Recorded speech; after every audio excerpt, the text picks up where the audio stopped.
Шоқан Уәлиханов кім? Ол қай жерде оқыды? Шоқан қандай атақты саяхаттарға шықты? Оның ең жақын досы кім? Шоқан қай жерде жерленген? Сұрақтарға жауап берейік. Шоқан Уәлиханов кім? Шоқан Шыңғысұлы Уәлиханов 1835 жылы қараша айында қазіргі Қостанай облысы Құсмұрын бекінісінде дүниеге келген. Азан шақырып қойған есімі Мұхаммед Қанапия. Балалық шағы алдымен Құсмұрында, кейін атамекені Сырымбетте өтеді. Шоқанның аталары Қазақ хандығындағы ең ұлы ханның бірі Абылай хан, Абылай ханнан Уәли хан. Уәли ханнан Көкшетау және Құсмұрын округтерінің алғашқы аға сұлтаны болған Шыңғыс сұлтан тараған. Шоқан Шыңғыс сұлтанның ұлы. Шоқанның жастайынан білім ғылымға жақын болуына әкесі Шыңғыстың әсері зор болды. Орыс ұлтының зиялы қауым өкілдерімен жақын араласқан Шыңғыс баласының оқып, білім алу үшін барлық жағдайды жасады. Жеті жұрттың тілін білуге тиісті хан тұқымы болғандықтан Қыпшақ, Шағатай, Араб, Ұйғыр, Парсы тілдерін меңгерді.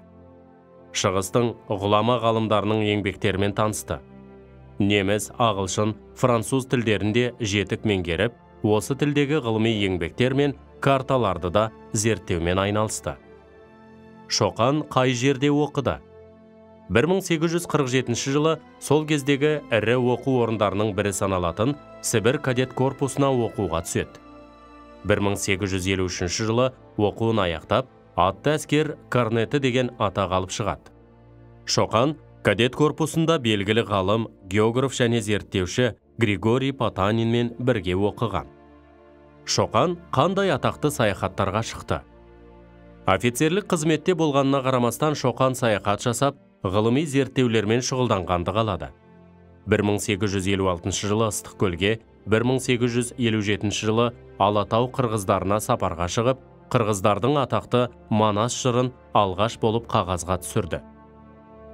1858-1859 жылдары Шоқан Қашғарияға құпия сапар жасап, Марко Поло мен Изуит Гоестен кейінгі Қашғарияға барған ғалым ретінде белгілі болды. Осы сапарынан кейін 6 шаһардың жағдайы немесе Қытай провинциясы Нанлу атты еңбегін жазды. Бұл еңбекті ресейлік және шетелдік шығыстанушылар аса жоғары бағалады.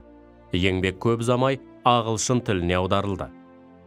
Ал 1859-1861 жылдары Шоқан Петербургте болды.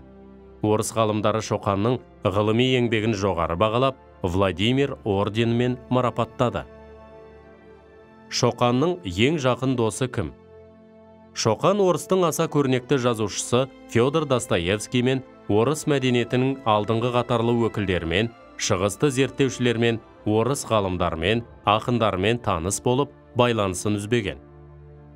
Кадет корпусында бірге оқыған белгілі ғалым, географ және зерттеуші Григорий Потанинмен де өмірінің соңына дейін айнымас дос болған. Шоқан қай жерде жерленген? 1861 жылдары Шоқан өкпе ауруы асқынып, дәрігерлердің кеңесімен туған ауылына оралады.